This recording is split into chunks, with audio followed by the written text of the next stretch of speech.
ನಮಸ್ಕಾರ ಪ್ರಿಯ ವೀಕ್ಷಕರೇ, ಬೆಳಗಾವಿ ಜಿಲ್ಲೆ ಯರಗಟ್ಟಿ ಪಟ್ಟಣದಲ್ಲಿ ವಿಶ್ವಾಸ ವೈದ್ಯ ಅಭಿಮಾನಿ ಬಳಗ ಮತ್ತು ಎಸ್ಬಿ ಫೌಂಡೇಶನ್ ವತಿಯಿಂದ ಪಟ್ಟಣದಲ್ಲಿ ಪ್ರಪ್ರಥಮ ಬಾರಿಗೆ ಅಂಬೇಡ್ಕರ್ ಜಯಂತಿ ಪ್ರಯುಕ್ತ 5 ಕಿಲೋಮೀಟರ್ ಮ್ಯಾರಥಾನ್ ಓಟ ಸ್ಪರ್ಧೆಯನ್ನು ಹಮ್ಮಿಕೊಳ್ಳಲಾಗಿತ್ತು. ಬೆಳಗಿನ ಸುಂದರ ಕ್ಷಣದಲ್ಲಿ ಮುಖ್ಯ ಅತಿಥಿಗಳಾಗಿ ಮಾತನಾಡಿದ ಮಾನ್ಯ ದಂಡಾಧಿಕಾರಿಗಳಾದ ಎಂ.ಇ. ಗುಂಡಪ್ಪಗೋಳ್ ಅವರು ಇಂಥ ಕಾರ್ಯಕ್ರಮವನ್ನು ಅಂಬೇಡ್ಕರ್ ಜಯಂತಿಯಂದು ಹಮ್ಮಿಕೊಂಡಿದ್ದು ತುಂಬಾ ಸಂತೋಷದ ವಿಷಯ. ಯುವಕರು ಇಂತಹ ಕಾರ್ಯಕ್ರಮಗಳಲ್ಲಿ ಪಾಲ್ಗೊಳ್ಳಬೇಕು ಮತ್ತು ಸುಂದರ ಸದೃಢ ಸಮಾಜದ ನಿರ್ಮಾಣಕ್ಕಾಗಿ ಶ್ರಮಿಸಬೇಕು ಎಂದರು.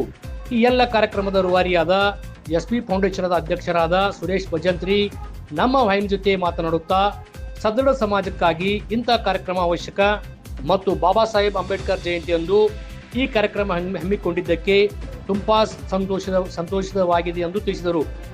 ಸಾನ್ನಿಧ್ಯವನ್ನು ರಾಜರಾಜೇಶ್ವರಿ ಆಶ್ರಮದ ಪೂಜ್ಯರಾದ ಗಣಪತಿ ಮಹಾರಾಜರು ವಹಿಸಿದ್ದರು ಮತ್ತು ವೇದಿಕೆ ಮೇಲೆ ಪಟ್ಟಣ ಪಂಚಾಯತಿ ಮುಖ್ಯಾಧಿಕಾರಿ ಮಹೇಶ್ ಭಜಂತ್ರಿ, ಜೆ ರತ್ನಾಕರ್ ಶೆಟ್ಟಿ, ರಫೀಕ್ ಡಿಕೆ, ಇಮ್ತಿಯಾಜ್ ಖಾದ್ರಿ, ಮಂಜುನಾಥ್ ತಡಸ್ಲೂರ್, ಕಾಸಿಂ ಅಲಿ ನದಾಫ್, ಫಾರೂಕ್ ಅತ್ತಾರ್, ಅರುಣ್ ನೀಲಾಪ್ನವರ್, ಶ್ರೇಯಸ್ ಮಾಳಿ ಮುಂತಾದವರು ಉಪಸ್ಥಿತರಿದ್ದರು.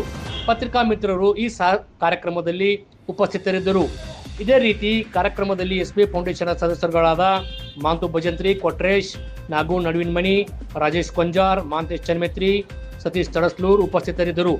ಈ ಮ್ಯಾರಥಾನ್ ಪ್ರಥಮ ಬಹುಮಾನವನ್ನು ಸುಶಾಂತ್ ಸರ್ಗಾರ್ ಪಡೆದುಕೊಂಡರು. ಎರಡನೇ ಬಹುಮಾನವನ್ನು ಸುನಿಲ್ ಬೆಳಗಾವಿ ಪಡೆದುಕೊಂಡರು ಮತ್ತು ಅದೇ ರೀತಿಯಾಗಿ ತೃತೀಯ ಬಹುಮಾನವನ್ನು ಈರಪ್ಪ ಬಿರಾದಾರ್ ಪಡೆದುಕೊಂಡರು. ಇದು ಇವತ್ತಿನ ಅಪ್ಡೇಟ್. ಟಿವಿ 24 ಪ್ರೈಮ್, ನಿಮ್ಮೊಳಗಿನ ಧ್ವನಿ. ಬಿ.ಆರ್. ಅಂಬೇಡ್ಕರ್ ಅವರು ಸಮಾನತೆ ದೃಷ್ಟಿಯಿಂದ ಸಾಕಷ್ಟು ಬಾರಿ ಹೋರಾಟವನ್ನು ಮಾಡಿ ಅದರಲ್ಲಿ ಅತ್ಯಂತ ಒಂದು ಇದು ಕಂಡು ರಚಿಸಿತ್ತು. ಅದರ ಒಂದು ಈ ಅವರ 135ರ ಈ ಜಯಂತಿಯ ದ್ಯೋತಕವಾಗಿ ನಮ್ಮ ಈ ಸುರೇಶ್ ಭಜಂತ್ರಿ ಅವರು ಒಂದು ವಿನೂತನವಾದ ಈ ಮ್ಯಾರಥಾನ್ ಕೂಟವನ್ನು ಇವತ್ತಲ್ಲಿ ಆಯೋಜನೆ ಮಾಡಿದ್ದಾರೆ. ಇದು ಒಂದು ಕಾರ್ಯಕ್ರಮ ಇವತ್ತು ನಾವು ಮಾಡ್ತಾ ಇದ್ದೀವಿ. ಇದು ಒಂದು ಈಗ ಮಾತು ಮುಂಜಾನೆ 11 ಗಂಟೆಗೆ ನಮ್ಮ ಅಂಬೇಡ್ಕರ್ ಭವನದಲ್ಲಿ ಈ ಜಯಂತಿಯನ್ನು ಆಚರಣೆ ಮಾಡ್ತಾ ಇದ್ದೀವಿ. 4 ಗಂಟೆಗೆ ಈ ಸನ್ಮಾನ್ಯ ವಿಶ್ವಾಸ ವೈದ್ಯ ಸರ್ ಅವರ ಒಂದು ಉಪಸ್ಥಿತಿಯಲ್ಲಿ ಅಂಬೇಡ್ಕರ್ ಅವರ ಭಾವಚಿತ್ರದ ಒಂದು ಭವ್ಯ ಮೆರವಣಿಗೆಯನ್ನು ಸಹ ಆಯೋಜನೆ ಮಾಡಿದ್ದೀವಿ. ಆ ಕಾರ್ಯಕ್ರಮಕ್ಕೋಸ್ಕರ ಎಲ್ಲರೂ ಇವತ್ತರು ಅದರ ನಂತರ ವಿನಂತಿ ಮಾಡಕೊಳ್ತೀನಿ.